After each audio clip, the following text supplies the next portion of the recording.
Kalau sekarang 54 juta, waktu itu 17,5 juta.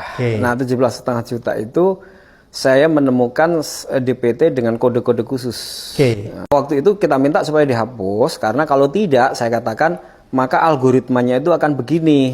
Saya presentasikan di depan KPU. Maka yang terjadi adalah nanti akan ada klaim kemenangan melalui quick count. Lalu kemudian situng itu akan menghasilkan suara hitungan itu sama dengan quick count.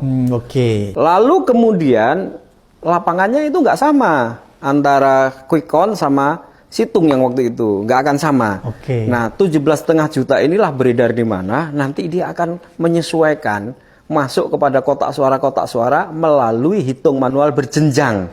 Jadi misalnya dia untuk menang itu dia butuh 10 juta, maka dia tinggal query tarik 10 juta, maka dia tinggal 10 juta itu ada alamatnya di TPS mana, TPS mana, TPS mana.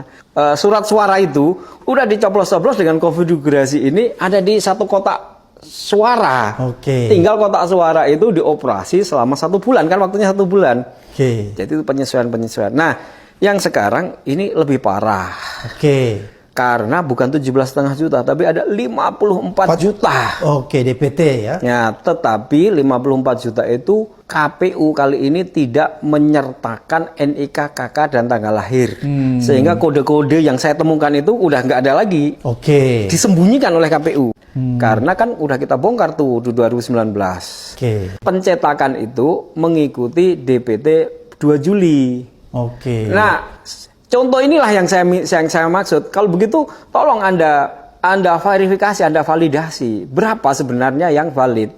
Berarti DPT-nya tolong dong dikurangi dari 204 juta coba menjadi 184 juta. Lalu 20 juta surat suara yang Anda cetak itu jangan Anda edarkan.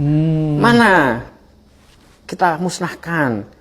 Kenapa? Kalau enggak, maka algoritmanya saya nyatakan begitu. Nanti itu hari H pasti akan ada klaim kemenangan melalui quick count. Sirekap itu tidak berfungsi. Jadi dia belum mengalami proses namanya UIT, User Acceptance Test, itu belum. Sehingga kemudian saya berkesimpulan, ini kalau Sirekap di hari H menghasilkan angka, pasti dia angka simulasi. Saya sampaikan begitu di podcast tanggal 13. Yang berfungsi itu situng 2019 difungsikan sebagai Sirekap dengan alamat pemilu2024.kpu.go.id yang beralamat server di Xinjiang, Taobao, China itu. Lalu untuk kemudian bisa sama dengan quick count itu, maka kemudian ini tidak dikunci.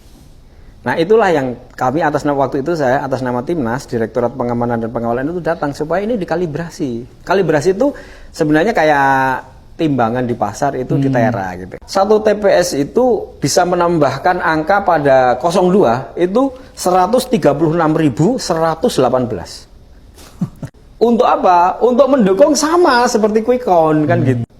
Ya simpel aja, kalau berarti algoritma itu sebenarnya berarti 02 itu ketinggalan mestinya. Iya kan? Angka untuk memenangkan ini sesuai dengan quick count itu berapa? Dia ngambil dari mana? Nah, ngambil dari mana itulah ngambil dari DPT yang bermasalah itu tadi. Sehingga suara paslon 2 itu bisa tiba-tiba melunjak sesuai dengan kebutuhan quick count. Ya, kebutuhan untuk sama dengan quick count. Kira-kira apakah ini memang sudah dirancang sedemikian awal melalui IT yang ada di KPU juga supaya dia kelihatannya tervalidasi dengan baik? Sekarang saya harus mengatakan itu sengaja, bahwa itu by design. Kenapa? Pengalaman 2019 tidak dijadikan pelajaran. Saya datang ke KPU dengan surat resmi dan mengingatkan hal ini untuk minta dikalibrasi dan diberi namanya sertifikat pengamanan. Dalam istilah IT itu ISO 27001. Tapi maksud saya itu gampangannya itu kalibrasi Tera. Berarti 54 juta ini memang disiapkan untuk klaim kemenangan yang akan bekerja dan dititip di setiap TPS ya? Ya, jadi 54 juta itu disiapkan dalam posisi step yang terakhir. Ketika kemudian suara yang lain 01, 03 itu masuk, akan merubah komposisi persentase, maka dia otomatis akan menghasilkan angka itu kemudian masuk kepada satu TPS yang nampaknya kurang rapih. Publik harus tahu, dia menyalahkan namanya OCR. Ini kebohongan yang luar biasa. Gampang mengatakan kebohongannya. Kalau Anda mengunci si rekap tadi itu di TPS 306, maka berapapun angka yang dihasilkan oleh OCR kalau salah, mau 1 juta, mau 400 nggak akan masuk. Nyatanya masuk, dan masuknya kebanyakan terpola gitu loh. Ini bisa disimpulkan bahwa sebenarnya kecurangan ini dilakukan oleh KPU sendiri ya? Ya, kesengajaan. Ya, mungkin bukan sendirilah KPU sendiri. Oh, bukan sendiri. KPU jelas terlibat, iya, karena dalam proses desain aplikasi itu dia disebut sebagai SME, Subject Master Expert. Narasumber dari developer mendevelop aplikasinya itu KPU. Korbannya 02, yaitu pasangan Prabowo Gibran. Dia mendeklarasikan kemenangan atas ini, kan korban dia. Masuknya suara itu diatur. Masuknya sudah masuk, tapi belum masuk ke rekap. Oke. Nah, kenapa? Dia mempertahankan yang 02 tinggi dulu, dimasukkan dulu.